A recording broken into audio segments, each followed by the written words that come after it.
With the graceful aid of my remembrancer implant, I begin to retell the events here at Sutha, from the beginning to the end. Of course, slightly fudging over my deals with the Necron Lord, or the unauthorized rescue of my faithful tech priest. Heretical actions might have consequences. Or admitting to stealing anything, because the Inquisitor is the law. Literally, an Inquisitor's words are the law. Very scary. She listened to me patiently, sometimes kissing my cheek in praise. I mean, I did wipe 4 Hellforges and burned a few craft worlds and that Tyrannid-infested Necron world. Plus demolishing 2 largish Xeno invasions, the Orcs and the Eldar. I should be praised, like the hero. Slap. You don't have the right to create an Inquisitor fortress and a Death Watch company, damn moron. My Rose yells with a psycho-infused voice, and rubs her hand with annoyance. I did become more durable, with the Astartes blood. I let the wave pass over me, and struggle to resist. Strong woman, my beloved. But only against mortals. You can also dismantle it, my dear, if it's not approved. In my opinion, we should defend Sutha for the years to come, especially against Eldar and Necrons. Chaos and Orcs too, as they seem to enjoying ruining stuff. I mused to myself. Yes, we will. But it was not your right to do this. My authority will suffer, and from that, all the Inquisition too. The Inquisitor answered in a deathly cold tone. I sighed and walked away, to stare at the codicils and precepts of the Astartes inscribed on the cave's walls. Mounted on metal plaques glued to the wall, since the living rock would repair any damage, if you somehow managed to effect tiny scars with some exotic weapon. Excellent material for armor, if I could harvest it. Which Inquisition, my Rose? The Ordo Hydra? Those that hunt down the Sensei, Emperor's own flesh children, so they can retain secular power, instead of passing the rule of the Imperium to a legitimate heir? The Xanthite? The Phaeonites? Ordo Cronus? Those in the Cabal, that try to actively exterminate humanity? However many corrupted Inquisitors, hunting for relics or dark artifacts, so they can live forever? There's a dozen factions in the Inquisition, and none of them do anything useful. Instead, Forge Worlds and Hive's World get exterminated, loyal Astartes chapters get declared traitors, millions of guardsmen get casually murdered for simply seeing their Grey Knights, or fighting a few demons. Let's ask the Emperor what he says about your precious Inquisition. I proclaimed with an accusing hand towards the sounding board. Her eyes shifted, perhaps in fear. She knew what the Emperor would say, if he could. Kill them all. And with this device someone probably could. Someone who knew him, might be able to reach him or at least a fragment of his mind. Someone like an Adeptus Custodes, or perhaps a saint. His Primarchs without a doubt. Her fists clenched, with anger and terror. You will never be allowed to bring the device in his presence, rogue trader. And the range from inside the Theros is still too small. Not even a librarian or a mindseer could force a connection from this far away, she declared after regaining some confidence. I smiled and nodded. There are roaming Primarchs still alive, and some in stasis. I even found an ancient Adeptus Custodes, imprisoned somewhere. Contemporaries of the Emperor, when he still walked on Terra. Vulcan, Jagatai Khan, Rogel Dawn, Lehman Russ, Lionel Johnson. Even the other Fulgrim and the loyal Omegan. That Corvus Corax is still hunting the traitor Primarchs in the Eye of Terror. When I am ready to visit Terra, my dear, nobody will stop me. I can bet a throne on that. I answered in fake confidence. Sure, I lacked actual secular power in the Imperium, but I wasn't really inside, was I? In time, I could grow my power base. The Inquisitor smiled thinly and nodded. For someone with that much knowledge, it might be possible one day. If your plans actually come into fruition, you will be important in the Imperium. Very true, if I actually cared about that corrupted Imperium. The Emperor and the Forges, my Rose. Everything else can burn, and nothing important would be lost. So, you've brought more exterminatus ordnance. I concluded on a more cheerful tone. She blinked, perhaps in surprise. Of course. I even brought other presents. So, what targets do you have in mind? She asked after a few seconds of deliberation. Good. We weren't enemies yet. Still the Dark Eldar. The faster Ned gains his powers, the faster we get Gilliam back on his feet. Perhaps other Eldar, if they are active enemies. Then orcs and Huds and chaos, and infested Tyrannid worlds. The Necrons last, because we're still way below them in science. The Sebekar dynasty, for example, have their world hidden inside a hollow sun. And a star is 1,000,000 times more powerful than a torpedo, and they simply use that energy to keep themselves warm. I explained in a tired voice, and willed myself to step directly in my rooms on the canticle, using the Pharos and not the teleportarium. Better avoid the warp as much as possible, lest some dark god yank me during transfer, and throw me into a gladiator pit. I was almost sure they kept watch over Sutha by now. They shouldn't be even able to see me, but why risk it? In a minute, I disarmored myself and entered the shower, then hopped in my bed, while Canis rested his huge head beside me. A warm body sneaked in the bed sometime later, but I was too tired just then. Make-up sex could wait. Daddy. See, I managed to teleport, right in your room. My daughter exclaimed in joy and jumped on the poor Canis to pet and hug the space wolf with no regard for life or limb. Woo? Canis asked me while enduring the assault bravely. My daughter Janice, puppy. And this lady here is her mother. I explained while holding my hand out for the Thrice-blessed CF.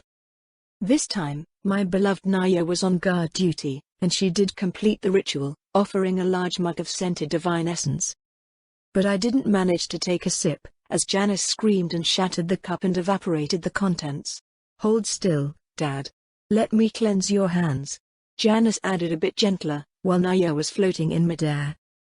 Warp fire engulfed my palms that had touched the cup, and green particles sparkled in the raising fog. My hands were not burned, but I think the poison had indeed reached my skin. Why do this, Voidman Naya? I heard my lovely Inquisitor ask in a calm voice, like this was a normal day at work. It probably was, quite literally in the word Inquisitor. Why? You pathetic creature.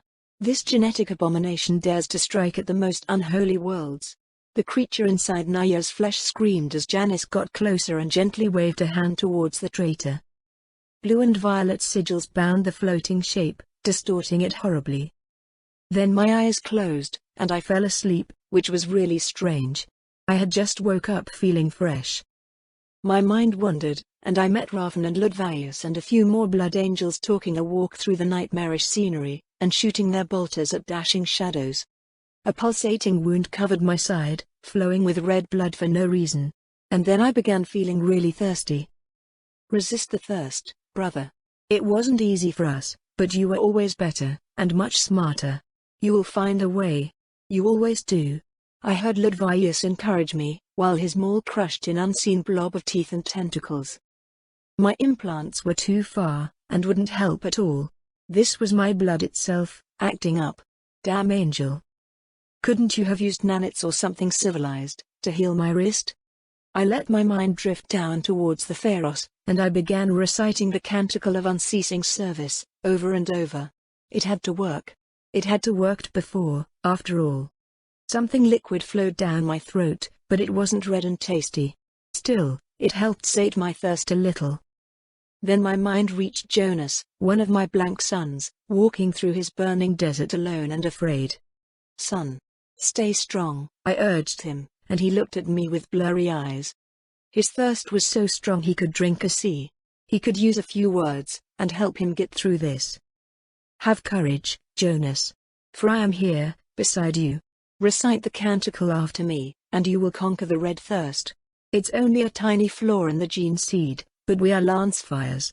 We are blank and immune to warp, and we fear nothing, because we are what they fear. My pain and thirst forgotten, I struggled with desperation to aid my son.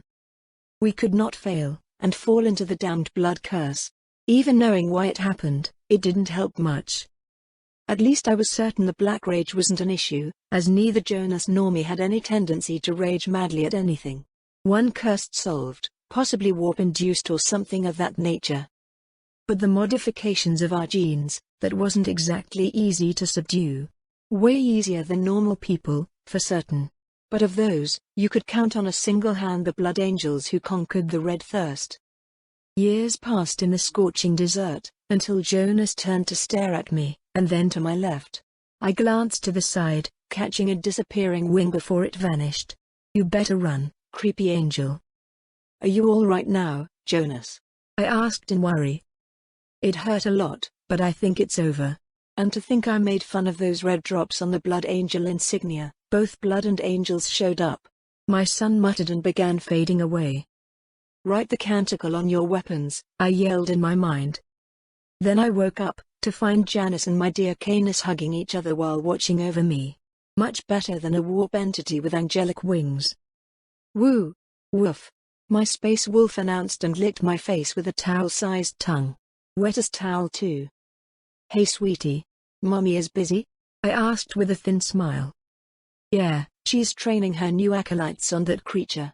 The galls of it, to attempt something in my presence, she exclaimed in a more confident voice.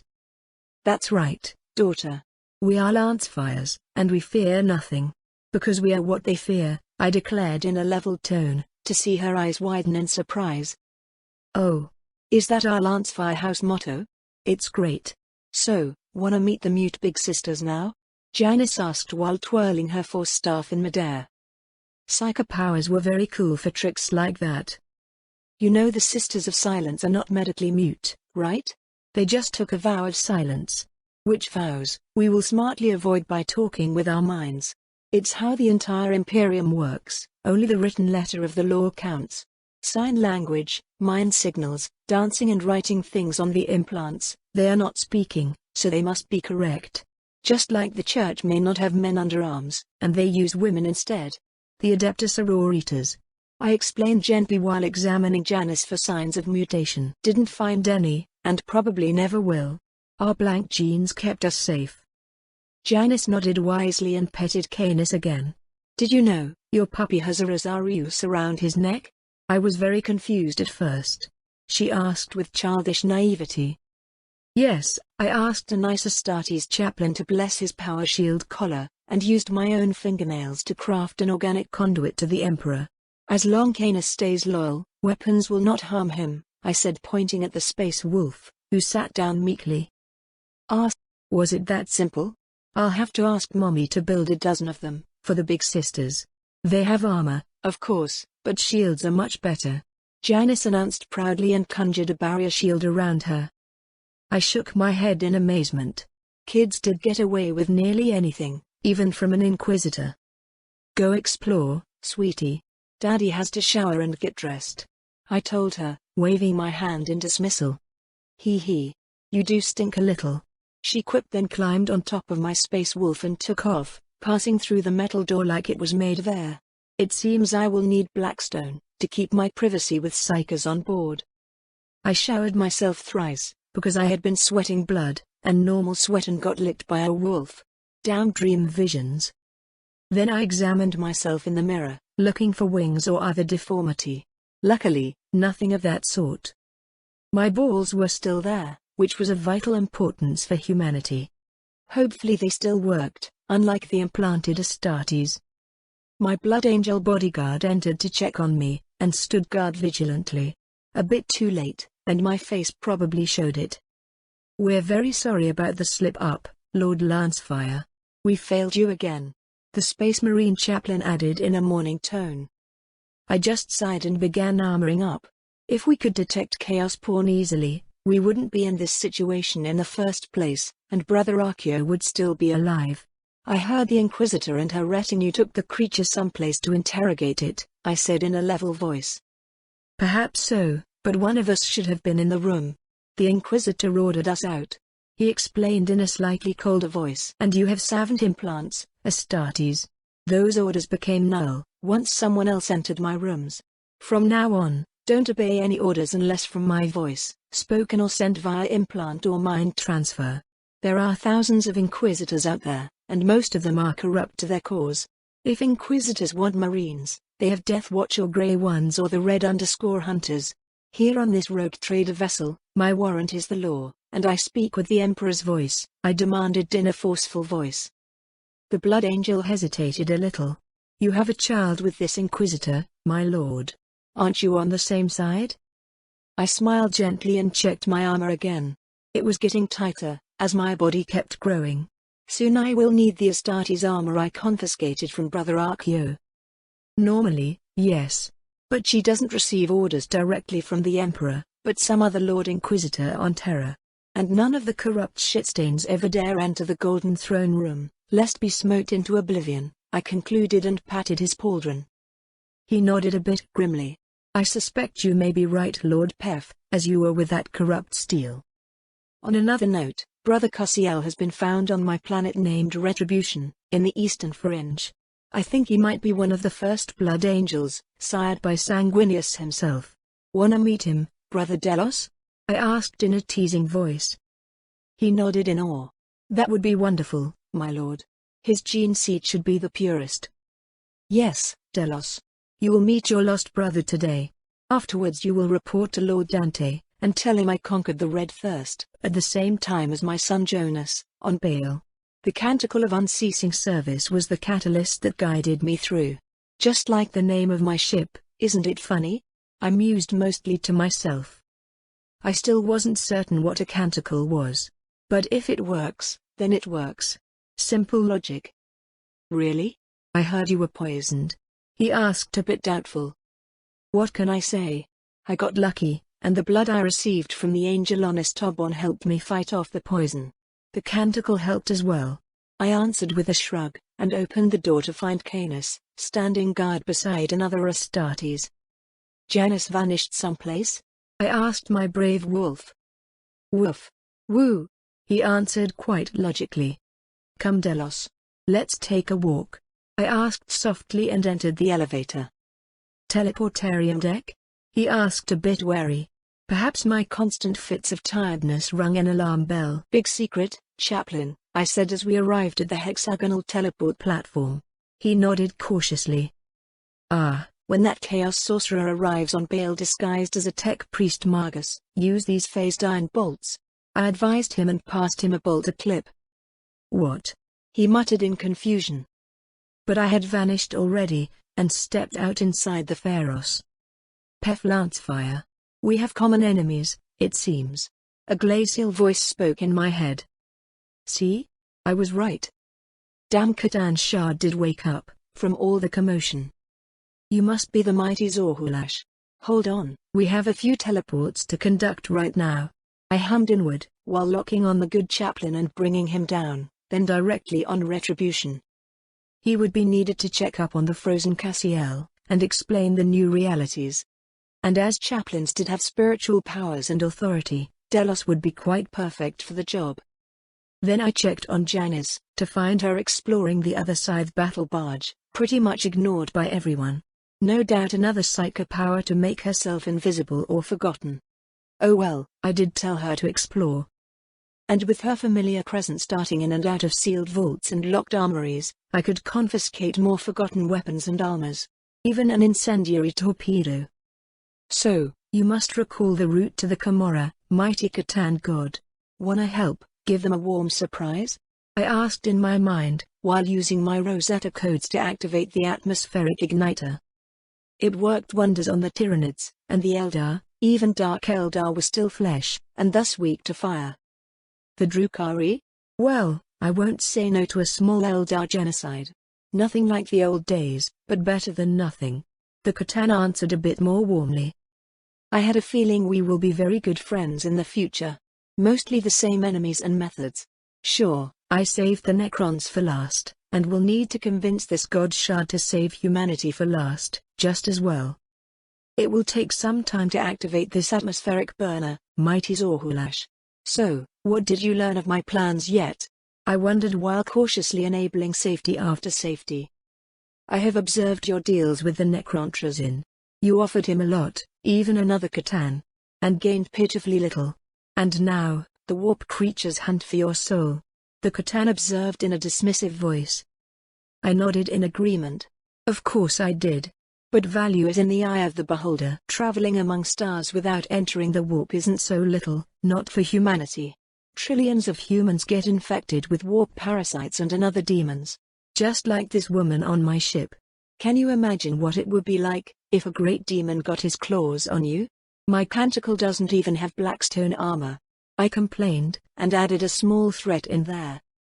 The being laughed, as if there was a good joke somewhere. Yes, humans are easily corrupted, except the few of you that are blanks. And so it is, mighty Catan. That's why I try to spread blank genes among all humans, and warpless ships. We could become like the Necrons, immune to the warp and the great enemy. I explained in a pleading voice. Please don't kill us first. Leave us for last, and then we'll see. Very amusing plan, and it might work. But you, Pef Lancefire, will very likely die, much sooner. There is an armada heading right here, and those won't be Cretin orcs, he declared in a deathly voice, in my mind. Shit. That wasn't good. Well then. I better launch all warheads available, and run away. If they blow up Sutha, I'm sure we'll meet again. I muttered as the Exterminatus-grade incendiary started beeping in alert. I'll guide the torpedo, human. Send it inside the webway first, the Catan said in slight amusement. And so I did, with much more ease than guiding it all the way to Camorra, not that I could anymore.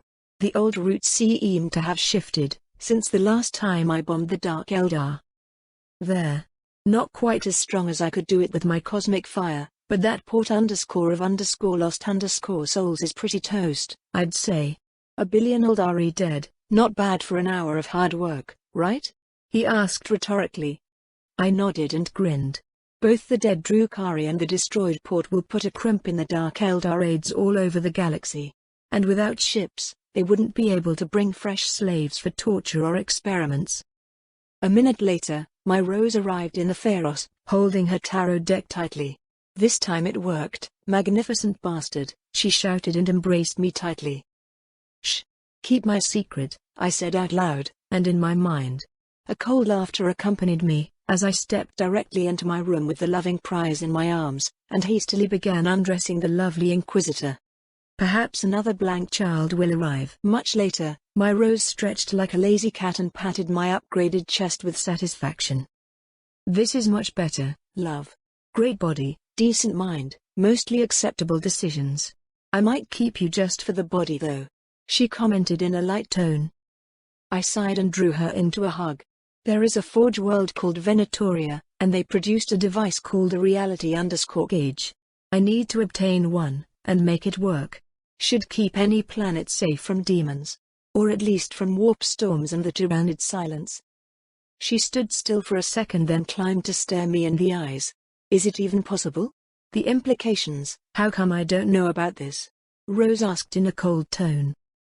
I just shrugged. The modern Mechonicus tech priests are either idiots or unhinged geniuses.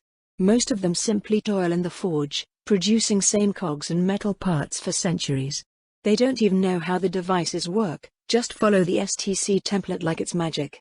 The other kind, these guys from Venatoria tried to close the maelstrom. Of course, they failed miserably and most records were expunged. I'm not sure even the best Necron Krikes can do that. And humanity is 60 million years less advanced. The Inquisitor pierced me with a death stare and poked my chest. You know too much. Can you even make it work, at least on planetary scale? Yes, my dear, it's only a big Gellerfield, at the origin. I am building a hive city-sized Gellerfield over my capital on the Lever, right now. But those permanent warp vortexes are something completely different. The fall of the Eldar created the Eye of Terror. You can guess the rest, I continued with a sadder voice. I can guess, indeed. And where do you get all these stories from, Lord Lancefire? The Pharos? She asked quite logically. The Catan Shard is awake, dear Inquisitor of the Ordo Xenos. You may interrogate the prisoner as much as you want. I spoke in a teasing tone. Her eyes went wide, in fear and hope. Truly? A real Catan? Is it coherent? At least a little? She asked with a fast breath. For a simple shard of a Catan, this being is quite sane. I call him Mighty Zurulash, and he promised to help here and there, until he escapes and kills everyone. I explained patiently, and played with her death and duty. But Rose didn't seem to mind, deep in a mental trance of some kind. Possibly sealed mnemonics, locked for just such a contingency. My orders say to contact Inquisitor Ario Barzano, in the event of making contact with a contained Catan or a shard of one. My dear Rose declared, with a painful scowl on her face. Probably a Catan was way above her pay grade, among the more renowned Ordozino's inquisitors, and Barzano had been close to reaching the Nightbringer Catan, before the Dark Eldar arrived. I'd bet a throne he knew the law very well. I shook my head and sighed.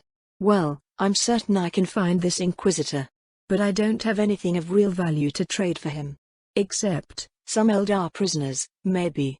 It would be a long shot, as these guys might not even have a craft world anymore. I did save them for you, in case you were one of those seeking to obtain the secret of the Spirit Stones. Same with all these Eldar vessels I captured at not small cost. Where is he? Tell me, she yelled at me in almost panic. Possibly mania-induced compulsion. Those shit-eating bosses of theirs.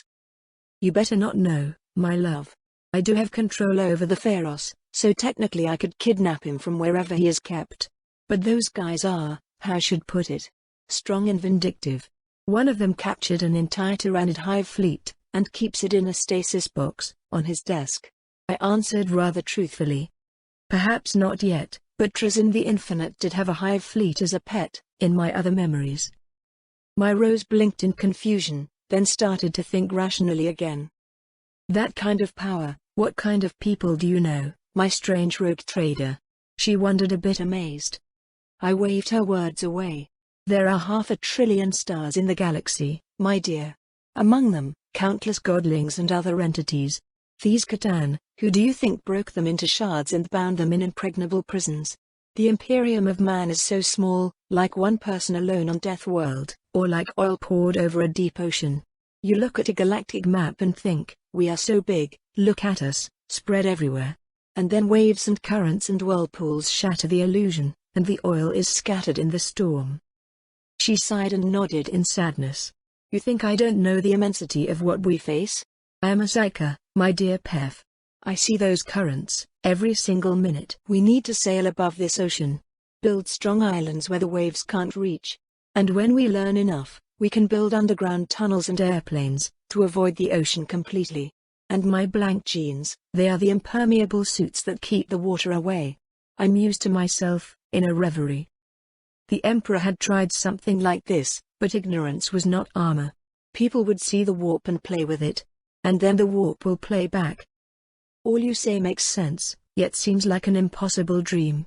Can you get Barzano, or do I need to make an astropath call to someone else? The Inquisitor demanded again. I sighed and rolled away for my shower. I could try, at least. Maybe the guy wasn't dead. Rose didn't have to shower, using her powers to burn away sweat and smells. Convenient use, if one had enough skill with pyrokinesis. I checked myself in the mirror, and my face seemed a bit different. Prettier. Must be the new genes. Sanguinius, you were too pretty for your own good. And didn't even get a wife or two. I muttered in distaste, and walked out to find Rose already dressed in her combat gear, leather and chest plate, and the nice Rosarius relic on her necklace. Talking with the mirror? She asked me while checking my naked body shamelessly. Well, there wasn't much body shame in this universe. People lived short, brutal lives. One day, I will find Sanguinius and punch his smug face. Look what his genes are doing to my face. I complained as I began gearing for a new day in hell. Rose snorted amused. That would be great to see. Especially when he hits you back. I sighed as she was probably right. Astartes were all violent brutes. A few minutes later, I arrived back in the Pharos, with my Xeno-hating girlfriend. Mighty Zurulash, this is an Inquisitor of Ordozinos. Please cooperate, a tiny bit. I spoke out loud while flipping off the stasis field around the sounding board. Puppy guy here, Lord Trazyn. Busy day? I asked in a cheerful tone.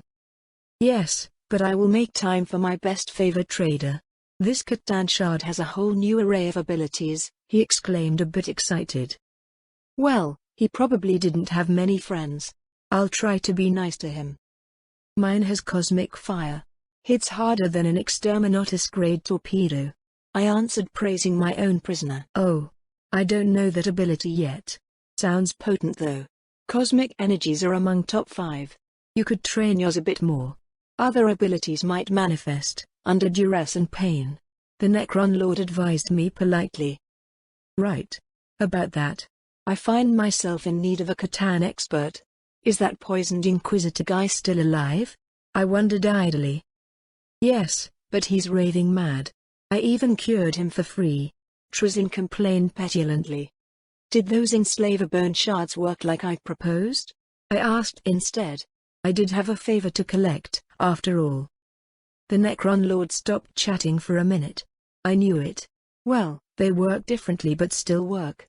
You want the useless sort? I would have, but you tested it on your Catan, and didn't work. No point wasting my favor on it. You still have those Astartes gene seeds? I asked to make sure. Probably not. How do you even know about them? And no, someone interesting traded for them already. Trizin the Infinite answered, a bit surprised. Or faking it very well. Fabius, right? Give me more work, will you? It's like you want the Eye of Terror to spread out and corrupt the entire galaxy. Keep doing stuff like this and you might find yourself alone. I muttered in fake dismay. Again that crazy trick of yours.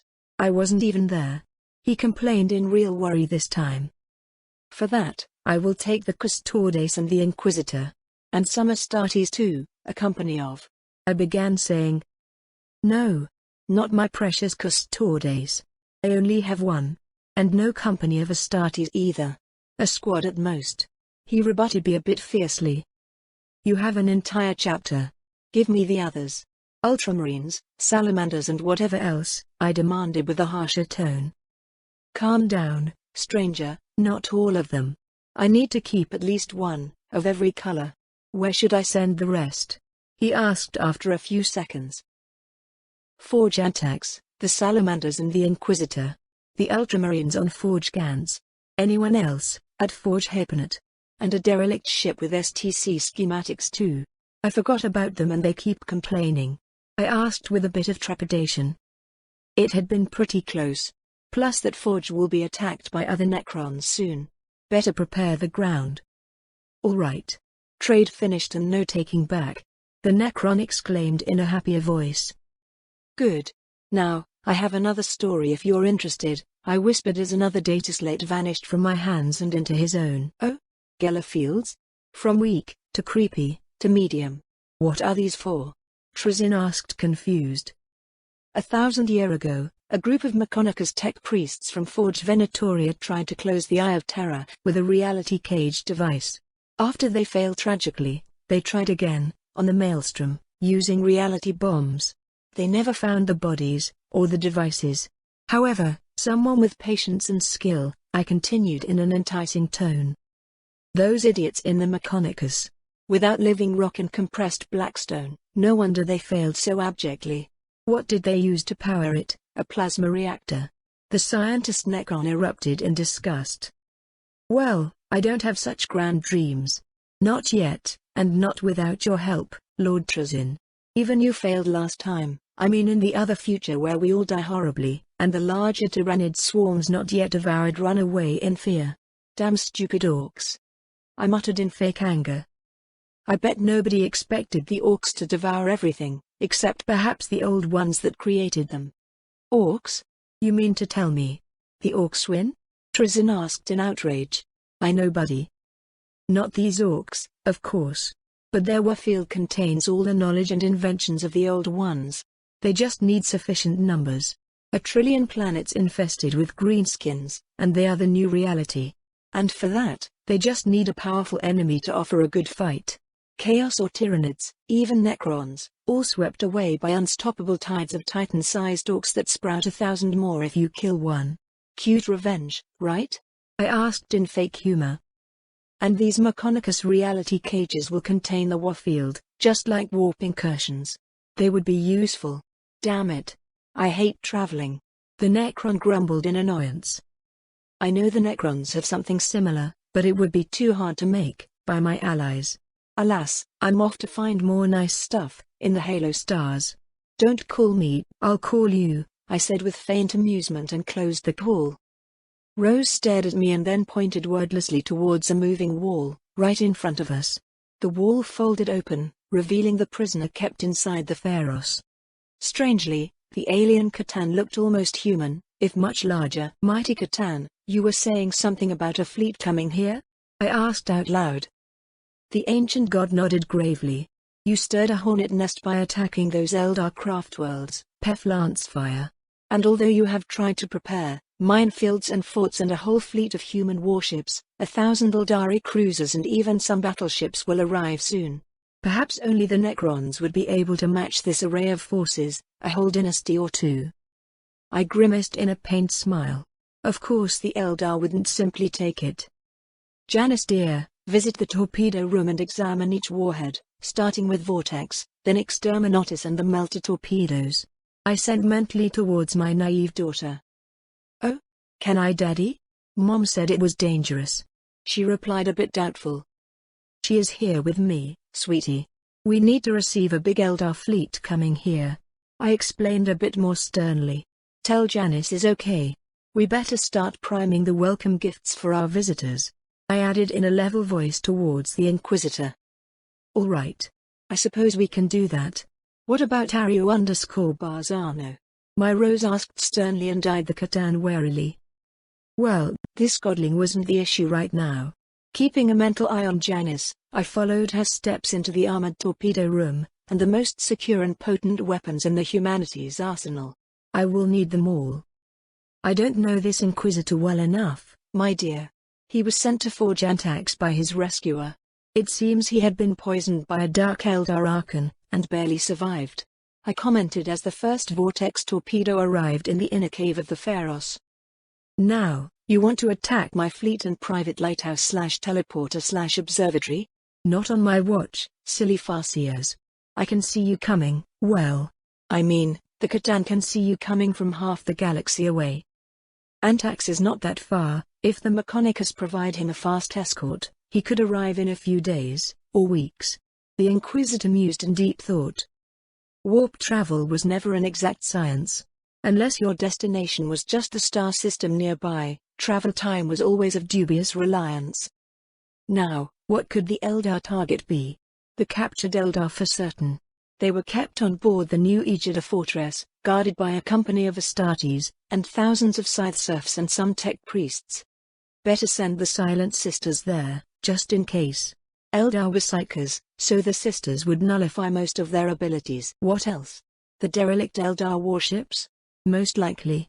They would try to keep their technology secure, especially from humanity whom they saw as primitive monkeys. They might try to destroy the ships, before we reverse engineered their advanced tech. The Catan himself? Quite possibly. Nothing I could do about that. We did have kilometers of magma above us, and walls of nearly indestructible living rock as a bunker. The safest place around, anyway. The tech priests and the fragile universe-class conveyors would make a juicy target, just to hurt the Imperium, or in this case my new empire in the fringe. We'll need to send them orders, to depart for Forge Retribution at once. The defensive fleet and the forts would help somewhat, although the Catan was certain they will not be sufficient. Possibly correct, if the Eldar brought void battleships. Those vessels were nearly as tough as the Necrons' tomb ships. So I will need to scry and fry the bigger ships, and won't be available for conducting fleet maneuvers. Except via advice to my more loyal Blood Angels. We'll need to disperse them as bridge security on every ship of our own, if the Scythes would allow it. Which they probably won't, or would not listen to combat orders anyway. Cygnus, take command over the Teleportarium console. A few Blood Angels will provide enforcement. I sent into the mind of my more trustworthy bridge officer. He did have plenty expertise with warp-based machinery. Lord Pef? Is this some kind of psychotransmission? He wondered in worry. Nope. I'm a blank, remember? Just a device for mind-to-mind messaging, which I suspect the Inquisitor might use to command her Sisters of Silence. I explained with a mental shrug. If you say so, Captain. The sisters are voiceless but blank as well, huh? I never considered how they coordinate in battle. Cygnus reasoned his way through the logic problems, like any Mechanicus member. Right. Anyway, there seems to be an Eldar fleet on approach. Make use of those nice warheads, if you can. I added, then started commanding the Blood Angels to their new posts. You seem determined to fight these Eldar, even against impossible odds. The Catan commented out loud, while Rose was activating warhead after warhead, with her inquisitorial rosette, much faster than I could. I nodded in silence. Requiem, escort the conveyors to Forge Retribution. Launch our fighters first, and have them on patrol at the webway. The Atreides will keep station and finish off damaged invaders, I continued with another flurry of mental commands. There. Everything was as ready as it could be. My Rose, have your sisters deploy on the Aegida, if you will. I doubt they'll listen to me. I asked in a soft voice and just relaxed to rest. Teleporting torpedoes was a little tiring, and this was still only orbit-to-ground displacement. Don't fail me now, Astartes genes. A true Astartes could maintain combat effectiveness for weeks, or maybe years, by sheer strength of will, while true Primarchs could hold on for millennia. Those giant morons hunting demons inside the Eye of Terror as self-imposed penance, they had never rested in 11,000 years. I would only need a few hours. I began reciting the canticle over and over, trying to fortify myself, still keeping an eye out for incoming enemies via the Pharos. And as expected, waves of Eldar fighters emerged from the webway, right into the minefield and point defense fire from the Atreides, the scythe cruiser who guarded the portal. Then our own fighters chased and launched hunter-killer missiles and fired their last cannons. For half an hour the skirmish continued, with starfighter losses quite equal for both sides, despite our ambush. Eldar craft were fragile, but very fast and maneuverable. Battleship arriving in 10 solar seconds. The C'tan warned me, with a mocking voice. Instantly, I primed then teleported the vortex torpedo right next to the webway portal. The prow of the Eldar battleship vanished in a gigantic warp rift, which soon devoured the portal itself, and began bending and warping the Wraithbone construct, scattering the Eldar fleet for light years around. The Eldar battleship flared some kind of shield and pushed through, although a third of its bow was missing and a third more of the hull was on fire and crawling with demons. The Atreides cruiser fired his own torpedoes from behind the gate, ripping off a few solar sails and setting more fires. Well, that ship won't bother anyone too soon. More Eldar ships began to emerge, more or less damaged, and began firing at the warp rift with their own lances and beams, while the secondary batteries targeted the winged demons. I really wish they had popcorn in 40k, although I suppose I could invent it. Microwaves were not all that complicated after all, even if the Mechanicus made only Volkite guns with them. Meanwhile, the Canticle and the Requiem had formed up with the conveyors and were slowly accelerating in the opposite direction from the webway, trying to reach the warp limit for a safe jump. Strike cruiser Atreides, disengage and support the Aegida perimeter, I demanded as another battleship began emerging from the burning portal. They didn't listen right away, launching another torpedo salvo and firing their batteries, without much effect. Instead, they got hit pretty bad in return, and they had to enter emergency warp to escape. Damn idiots. Anyway, I did have another vortex warhead, but I was wary of launching it in the same place. A warp storm could form, and then everyone would lose. Instead, I teleported a melter torpedo right beneath the battleship's engines, which worked pretty good anyway. The Eldar lost most power and speed, although their big weapons could still fire on the warp rift. At least 100 more cruisers followed, and I began running out of plasma warheads and mental energy, just mechanically priming and teleporting the deadly payload inside their engine rooms. And then, my will began to waver and my knees buckled. Falling to your knees was nothing bad in this universe though. It made reciting prayers all the more effective. Not recommended during melee fight, but I wasn't doing that, was I? Pef? What's going on? Are we winning? Rose asked me in slight panic. I shook my head to clear my muddled thoughts. I don't intend to lose any battle, my dear. Just waiting for the warp rift to close, I answered with a tired voice. So cautious, even in the face of certain defeat. Another Eldari battleship will emerge in 20 solar seconds. The C'tan provided in an amused voice. I struggled to lift my head and glare back at him. Good. They will need a big ship, where to sign their surrender. The alien god laughed, and the living rock closed around him again. Laugh all you want, mighty C'tan. You won't be laughing much when I keep you in a box. While the Eldar fleet bombarded the rift and battled the howling demons, I fell into deep meditation, using the Pharos to skim the fabric of space for something of use against the remaining Eldar forces. They still had 10 to 1 superiority in numbers, and millions of years of advanced technology. And I was nearly out of options. Then I remembered the threat I threw towards the Catan, and smiled. A greater demon would be more than sufficient, and much more. Of course, not summoning one, because I wasn't insane. But if I could find a trapped one somewhere? It would make an excellent trading gift, right? And if my memories weren't wrong, that Hellforge I blasted to bits, it did have a greater demon, trapped in a tesseract_labyrinth. I turned my mind eyes towards the scattered fragments of Garmk, and began searching. It did last hours and hours, and meanwhile the warp rift had been closed and the Eldar had begun approaching Sutha, if very cautiously. I was running out of time fast, as the Catan kept reminding me, once per hour. But luck was on my side once again, and I located the faceted crystal just in time. So I called my best friend from another race. Overlord Trazin, may I ask if you're too busy for a trade? Oh? Back so soon? Don't tell me you already found something of value? He asked in a friendly voice. Yes and no.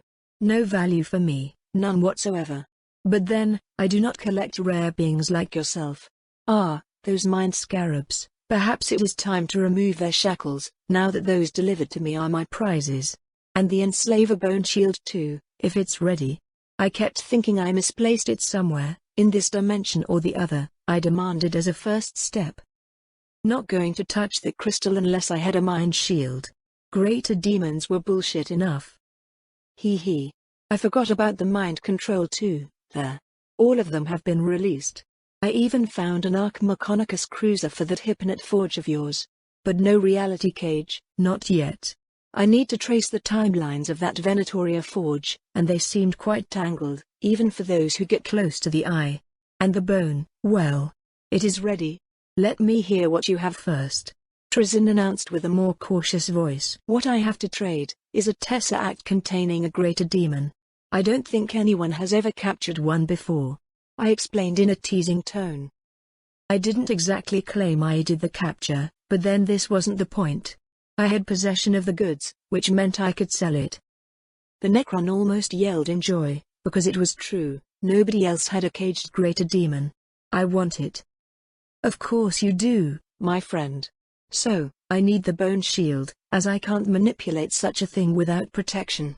And then, I want 10 empty tesseracts, with operation instructions usable by a medium-grade tech priest, and something that can move a planet, without damaging it too much. Also, that custodian and a company of. I started adding on my wish list, just as Trazin ground his necrodermic teeth in anger. Enough. No more Astartes, stranger. There are millions of space marines out there, find your own. And nothing like 10 tesseracts. Even empty, they have a certain value. 2, at most. The bone shield I understand, depending on your race it would be terminally dangerous to handle a greater demon.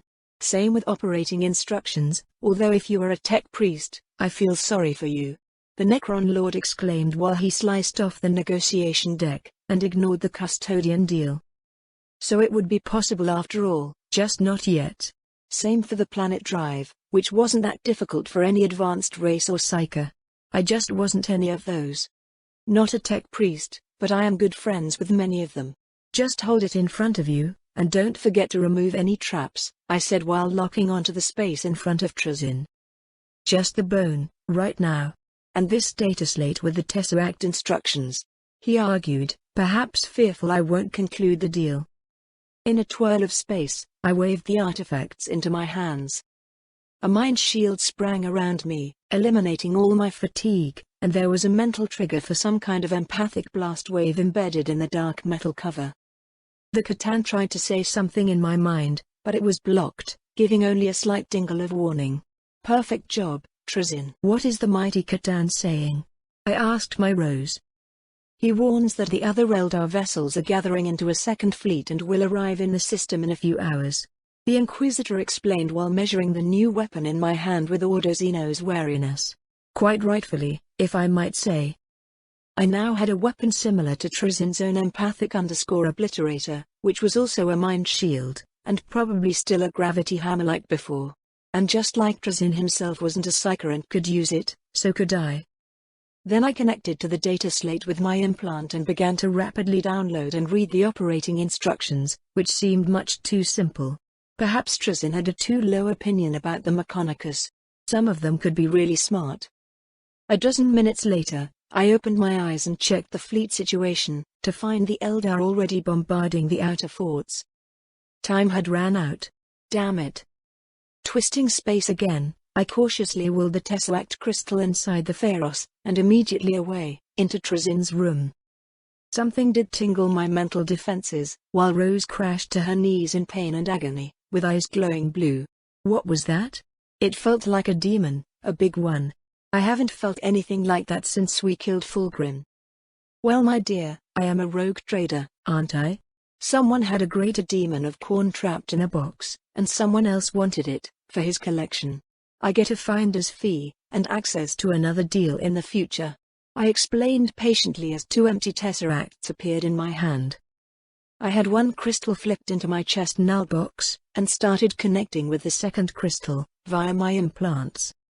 Strangely, it worked quite similar to the Pharos, only it had a pocket dimension as the teleport destination, and a much smaller radius, barely a star system, not a galactic sector.